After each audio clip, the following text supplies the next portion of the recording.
Am I being unreasonable for not allowing my sister to use our wedding venue, especially considering she is expecting a child and seemingly has a greater need for it? This is the first part of my story. My fiancé and I have been in a committed relationship for 8 years and have been engaged for 3 of those years. During this time, I was diligently pursuing my PhD, which required a significant amount of my time and energy. Balancing the demands of my doctoral program with the intricate process of planning our wedding was quite challenging. Fortunately, my fiancé took on a substantial portion of the wedding planning responsibilities, which was immensely helpful. This collaboration worked out perfectly, because our dream wedding venue was unavailable until after I completed my graduation. To ensure we secured it, we made the decision to book our ideal venue 3 years in advance. The venue itself is truly stunning, characterized by its elegant architecture and picturesque surroundings. The only available date we could secure was in September of this year. A few months ago, my sister became engaged to her fiancé. They were planning to have a spring wedding the following year. At that time, they hadn't yet secured a venue, but had already started arranging some of the necessary vendors, and had set a tentative date for their wedding. Just yesterday, our parents invited us to attend our extended family's barbecue, where my sister made the heartfelt announcement that she's expecting a child. The entire family was overjoyed for her and her fiancé, Bill, who is a wonderful and supportive partner. During the barbecue, my fiancé, Bill, kindly asked my sister whether they intended to proceed with their wedding on the previously set date, or if they were considering postponing it due to the upcoming addition to their family. My sister responded that she hoped to reschedule their wedding for September of this year, believing it would work well since we wouldn't have many out-of-town guests. This arrangement would allow guests to attend both weddings without any issues. My fiancé, Nan, was pleased with this idea and even offered to assist my sister with the wedding planning, understanding that organizing a wedding while attending maternity classes could be overwhelming. He admired the beauty of our chosen venue and expressed that it would mean a great deal to her to use it for her own wedding. The room fell silent as everyone turned to look at me, anticipating that I would agree to her request without hesitation. Naturally, I wanted to support my little sister, but the situation was more complicated. Bill, who has been nothing but supportive, seemed visibly uncomfortable. He gently reminded her that we had already discussed our plans, and that it wasn't appropriate to put me on the spot in such a public setting. Despite his discomfort, my sister insisted that I shouldn't feel pressured, and that she genuinely wanted to do what was best for both of us.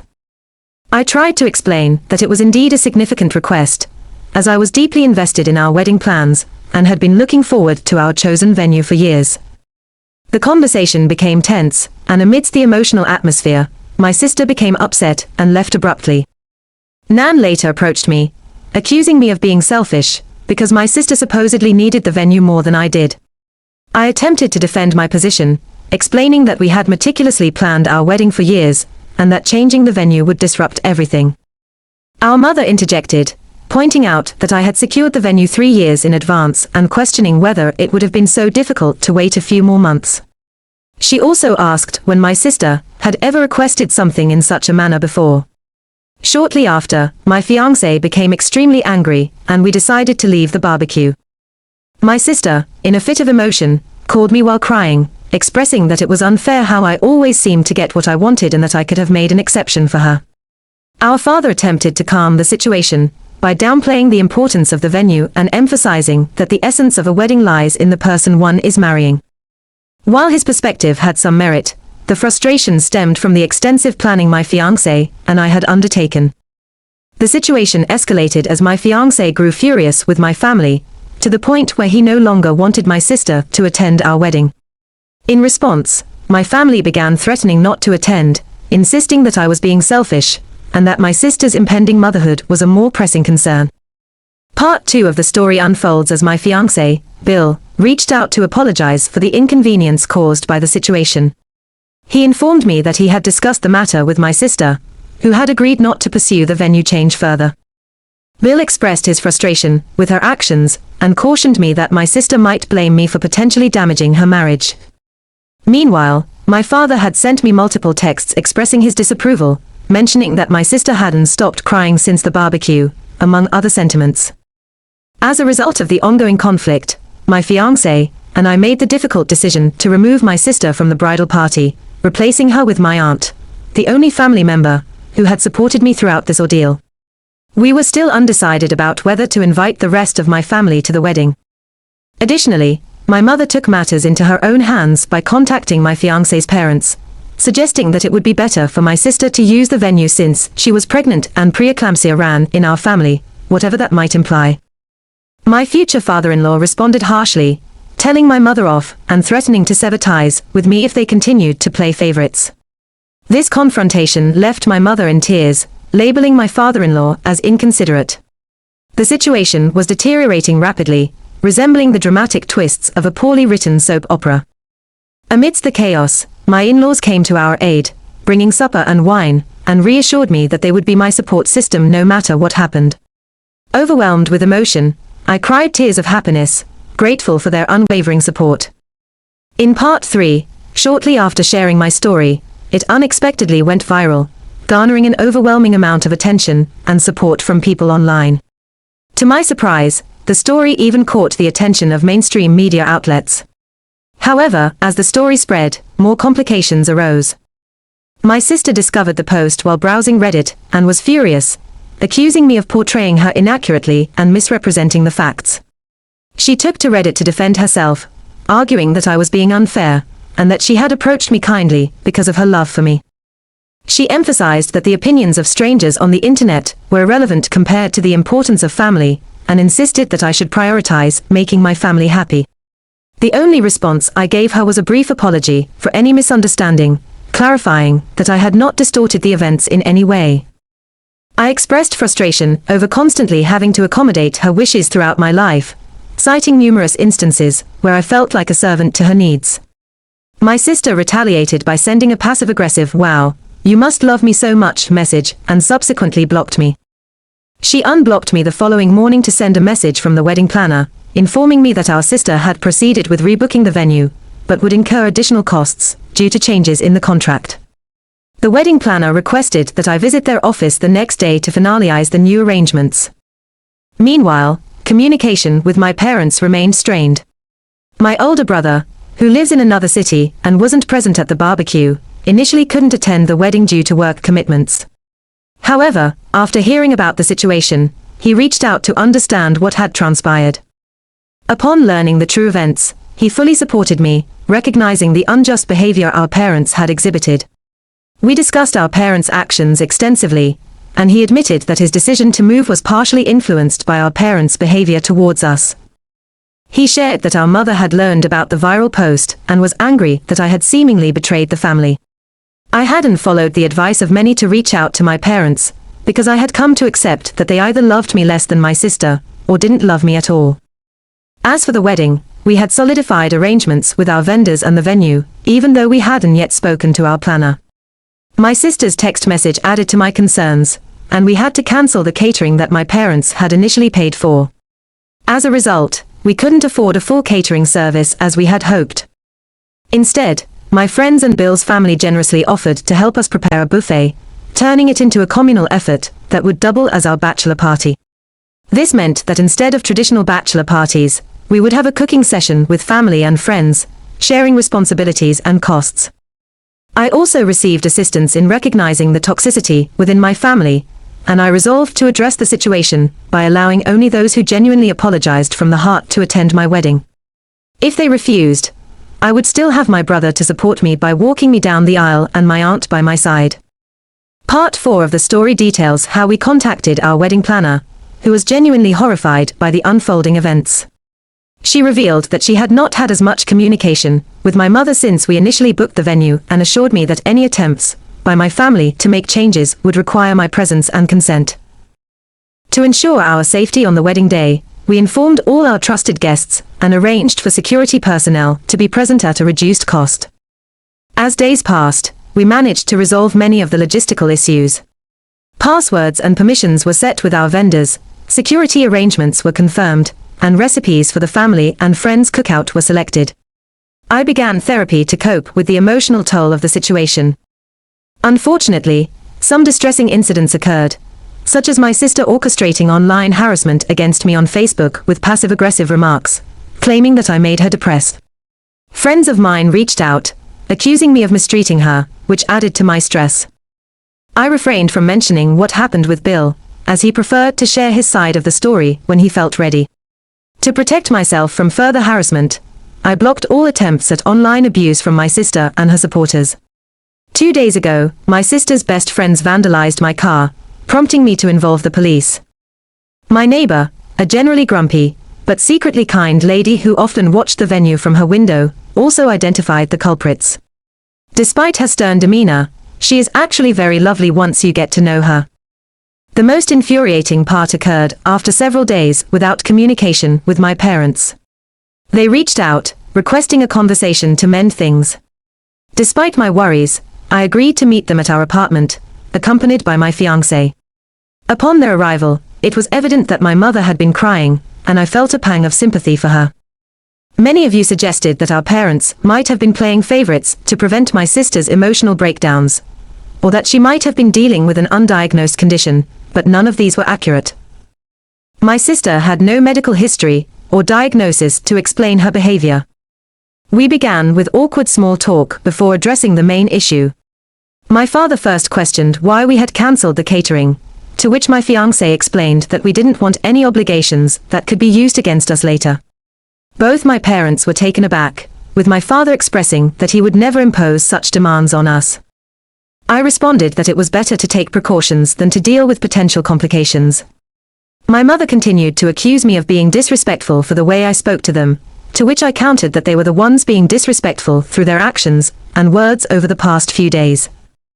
This led to a heated argument about the venue once more, with my father reiterating that the location of our wedding was irrelevant compared to the person I was marrying. I retorted by pointing out the inconsistency, questioning why this sentiment only seemed to apply to me and not to my sister. As the conversation grew more intense, my father became visibly angry, his face turning bright red as he struggled to breathe, while my mother quietly cried in the background. I challenged him, saying I was waiting for a reasonable explanation, but instead, my father slammed his hands on the table and launched into a tirade about the importance of family and the sacrifices that come with it. He emphasized that a loving family should do everything within their power to ensure each other's happiness. I countered by bringing up how they had failed to support me on my graduation day, recalling how my sister had destroyed my graduation cake, because she wasn't in the spotlight. My mother then quietly asked why I harbored such hatred towards them, to which I responded that I could ask the same of them. Unbeknownst to them, I had been keeping a detailed list on my phone, documenting every instance of their favoritism towards my sister, complete with dates and specific situations. Upon seeing my list, my parents were horrified and nearly in tears themselves. They attempted to explain once more how I was in the wrong, but I declared that the conversation was going nowhere.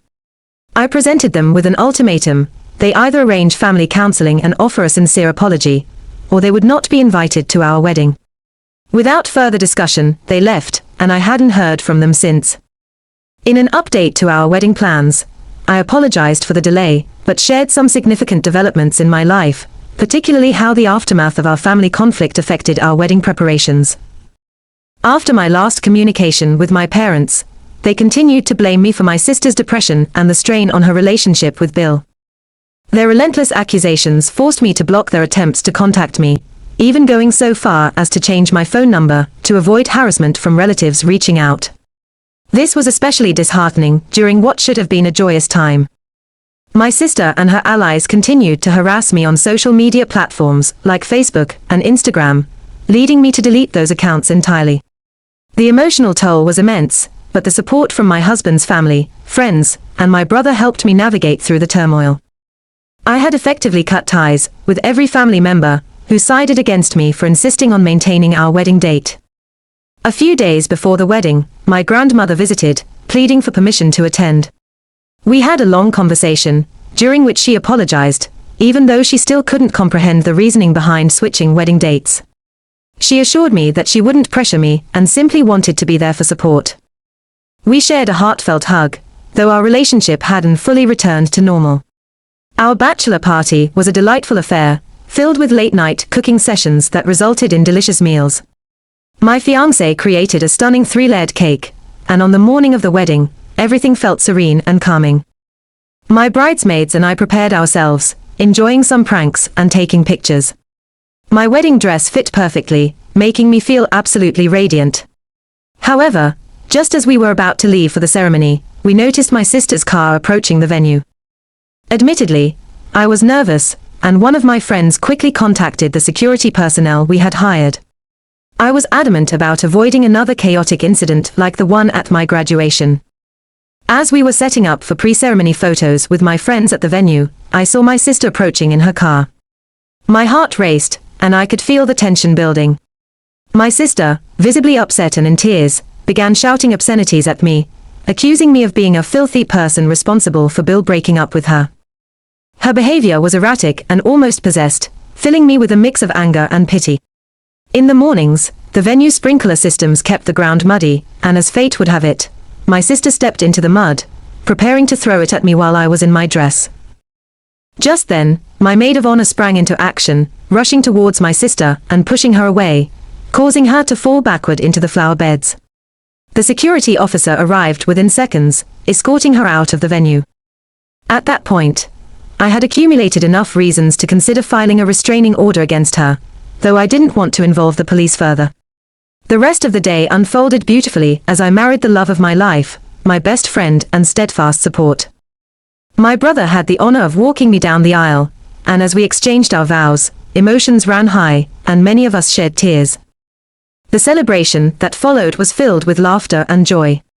My husband had choreographed a dance to a Taylor Swift song with his groomsmen, adding a touch of fun to the festivities. The speeches were heartfelt and humorous, akin to those you'd hear at a stand-up comedy club. After the ceremony, we left for our honeymoon. Upon returning, I decided it was time for a significant change, prompting me to seek employment in a different city. I didn't want to leave my friends, but I felt the need for a fresh start. I secured a new position at a university in a larger city, and we began the process of moving. Perhaps the most unexpected and cliched twist was that I discovered I was pregnant, a honeymoon baby.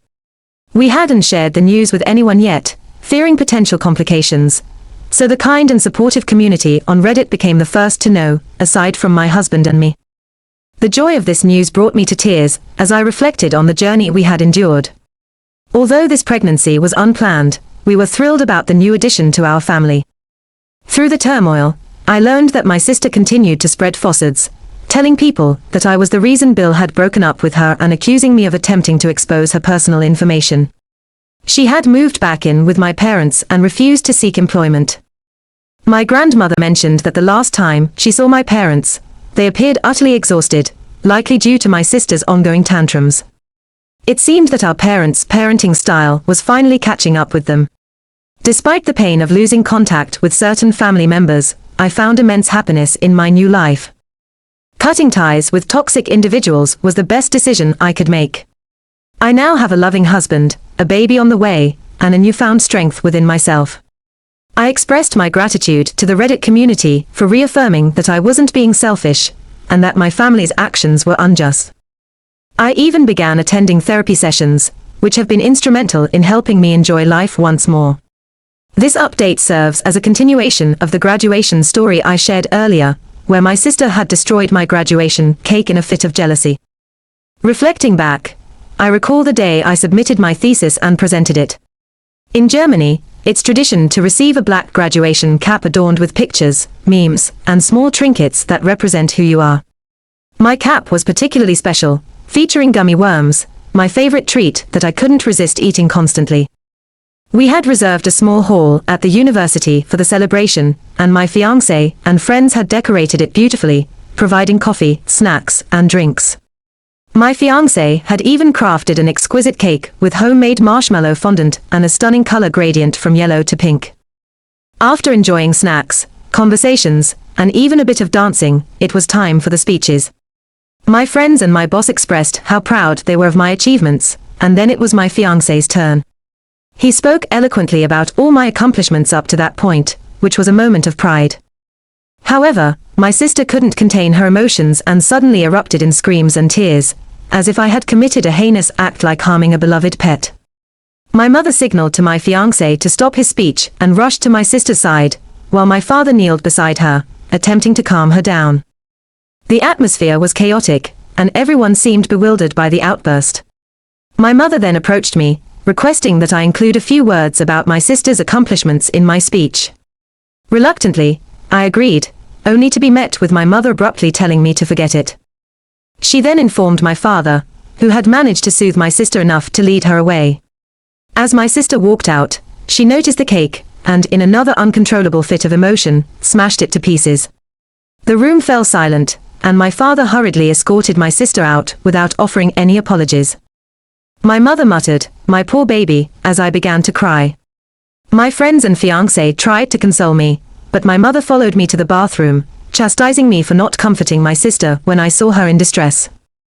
I expressed my hurt over the entire ordeal, but she insisted that I needed to understand my sister's perspective, claiming that her lack of a fancy graduation, like mine, was the reason for her behavior. She then left, and we attempted to continue the celebration, but the mood had been irreparably damaged. We decided to leave early. Later, when I searched for my graduation cap, I discovered that the gummy worm package had been torn out, a clear act of sabotage by my sister, who had been craving gummy worms. Through all these experiences, I've grown stronger and more resilient. Despite the emotional challenges and familial conflicts, I've managed to build a life filled with love, support, and new beginnings. My journey has taught me the importance of setting boundaries and prioritizing my happiness and well-being.